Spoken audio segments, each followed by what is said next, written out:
Good morning. We all breathing? Let's remember that exhale. And again, it takes a village. You made it. You made it. Again, I want to just honor the village that it has taken for each one of these graduates. Those that are here, and as Jim said, those who are not here, either because they are only here in spirit or because they couldn't move their bodies across the country to get here, but are also in spirit. I'm really honored to have been asked to do this address today. It's not my usual gig. I'm kind of more of a freestylist, so I do have some notes, and I'm going to occasionally look down. I thought it was really brave of them because they never know what I'm going to say.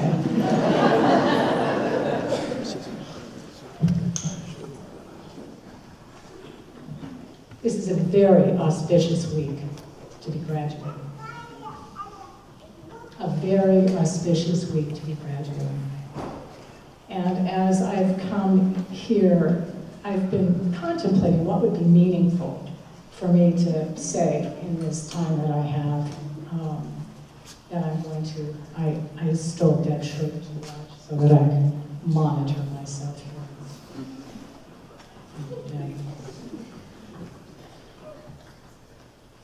Here at Southwestern, we really are dedicated to transforming consciousness through education. Transforming consciousness through education. Our graduates have undergone the most rigorous process, and I want to say first, of self-inquiry and discovery. Secondly, of rigorous academic pursuit as well. And in thinking about this, I really realized that I could only draw from my own experience to this place where I stand after over about 3.5 decades of being in service in this way. So I thought I'd call a few of the things that I've thought about in walking up and down mountains, which is usually where I do all my organizing, and a few of the significant guiding stars that have led me along the way. This talk is entitled, "There is a crack in everything." And no time in my lifetime is that a more apt quote. It's taken actually from Leonard Cohen's song Anthem. There is a crack in everything. That's how the light gets in. It's been a really guiding quote for me for quite a long time. I've realized over the years that there's a big difference between being cracked and broken and being cracked and broken open. I lived my childhood and life with a mother who struggled with being cracked and broken, and a system that really failed to attend her in ways that allowed her to be cracked and broken open so that the light could eventually shine in. She was a stalwart soul and a very creative being. But she rode that fine line between creativity and madness all the way to the end of her days. With every opportunity and every crack that we have is an opportunity to be cracked and broken open, for the light to break through. The difference is not what happens to us, but as neuroscience even now knows, that which all the ancient wisdom teachers have told us forever, it isn't what happens to us that makes the difference. It's who is with us through it. I was recently talking to one of my close friends, Peggy O'Mara, who is the former publisher of Mothering Magazine, and we were talking, I was saying, Gee, Peg, we started out thinking we were going to be midwives, and now I consider myself and we who attend those in this transformational journey. I think of us as doulas. Doula is the name that is now given to a woman or a man, a person whose special role it is to attend a birthing mother throughout her labor and delivery, and often these days through her entire pregnancy. We attend others through the laborious, transformative process of healing and change. We are doulas of a story. The greatest gift we have to offer as doulas, as attendants in this process, is our embodied presence, bringing all of ourself to those whom we attend, all of our senses, all of our heart, all of our mind. In 1974, I had the great privilege of having the experience, my first experience, at the age of 20 years old, of having really, as I was thinking about this, I could identify my first doula. My first doula I met on Standing Rock Sioux Reservation. It was shortly after the second occupation of Wounded Knee. I was 20 years old. I was scared, I was cracked, I was broken, and I was afraid I was cracking up.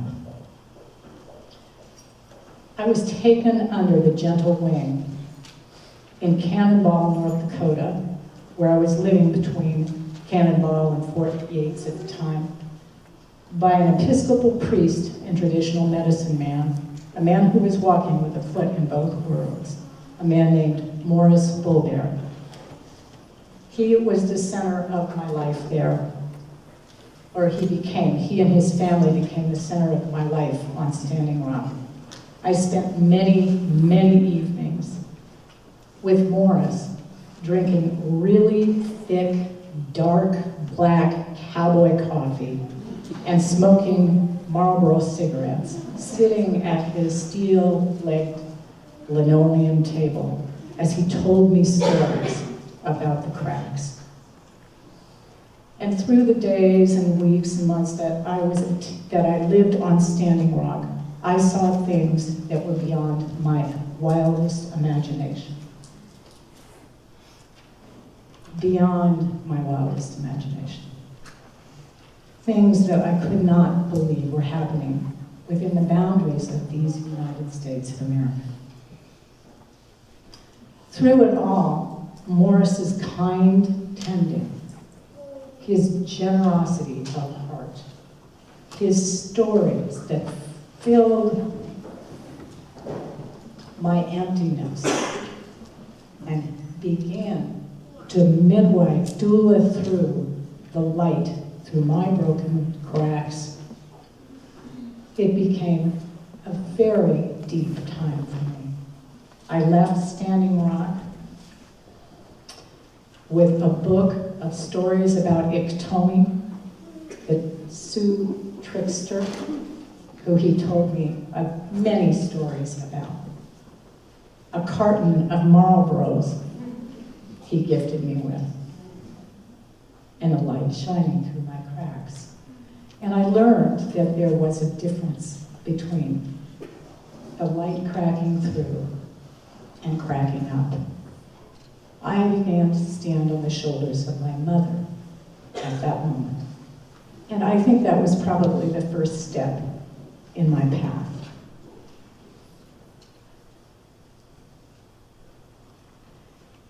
My first analyst, June Coonan, the late June Coonan, was a senior analyst. And June, I can remember sitting with June and telling June my worst story, the story I had never told anyone, the story about, I'm not going to say it here, but it was a story about how I had managed to get attention in a very dramatic way. And my beloved June burst out laughing and said, "Oh, honey, that's the most creative story I've heard in a long time." June was the second of my doulas, who really taught me the difference and helped to bring me through and to teach me that there was a very fine line between creativity and madness, but that I could trust my creativity to get me through. In the mid-'80s, when I was just starting out as a young therapist, I was invited to a very elite salon. Did I say it right, all those guys? I didn't even know what a salon was. That's where you got your hair done. With Virginia Satir. And it was very small. And Virginia Satir was the beloved grandmother of modern family therapy. There were a very small group of us. I was just starting out, and I was steeped in traditions and techniques, and I wanted to get it right, and I wanted to help more than anything in the world. By the end of the time that I listened to Virginia, I felt smaller than I had felt in a long time, and like I knew absolutely nothing. And I had been sitting as I listened to her talk about the beauties of the work she did, thinking about the mistakes I had probably already made. I found Virginia alone for a moment in this little solarium. I walked up to her. She was a temple of a woman. She was German, and she was a large temple of a woman. And I walked up to her and I said, "Virginia." She said, "Tell me." And I said, and I, on the verge of tears, said, "I feel like I know nothing. I've made so many mistakes. I feel like I know nothing." And she opened her arms and she folded me into her very ample chest and she said, "Oh, honey, I hope you'll tell me that every time you see me." Virginia taught me that every experience and every encounter is an opportunity to begin again, to practice being present without judgment or expectation. The famous Persian poet Jalaluddin Rumi says, "Out beyond ideas of wrongdoing and right doing, there is a field. I'll meet you there." The trick is, in order to be an attuned doula, we have to open to our own cracks first. We have to open to discovering things about ourselves that are reflected in the mirror of other people, things that we might, in all good intention, be blind to in ourselves. Every person that we encounter is an opportunity to meet ourselves in a new way. In other people, you will find those sneaky little biases and prejudices hidden in the shadows of your mind. And you will discover the little camouflage cracks in yourself and think, "Oh God, not again, I should know better than this." But as beloved teacher Pema Chodron says, lean into the unknown. Lean into the unknown. In the early 90s, I was working in the jail running groups. And there was a time that I really see as a very transitional time for me, where I really got to the field that Rumi speaks of. I was in a group with about 10 men. I did a lot of, believe it or not, groups with men alone. I was in a group and we were talking about things like guns, violence, the use and sale of drugs. And I had very strong feelings back then, probably rooted in my own adolescence. And in a way, I was serving all of those guys and women that I couldn't save as a teenager, many of whom of my comrades were already gone. So in this room, I was getting more and more heated, and the more powerless I started to feel, the louder and harder I started to fight, until one of the guys from Chimayo, a guy who I had a lot of resonance with, just sat back, looked at me, and started shaking his head at me so sweetly, with such affection. It totally undid me. And something in me just stopped. And I looked at him and I said, "What?" And he said, "Chica, you don't know what you're talking about." And I could feel inside myself like, "What do you mean?"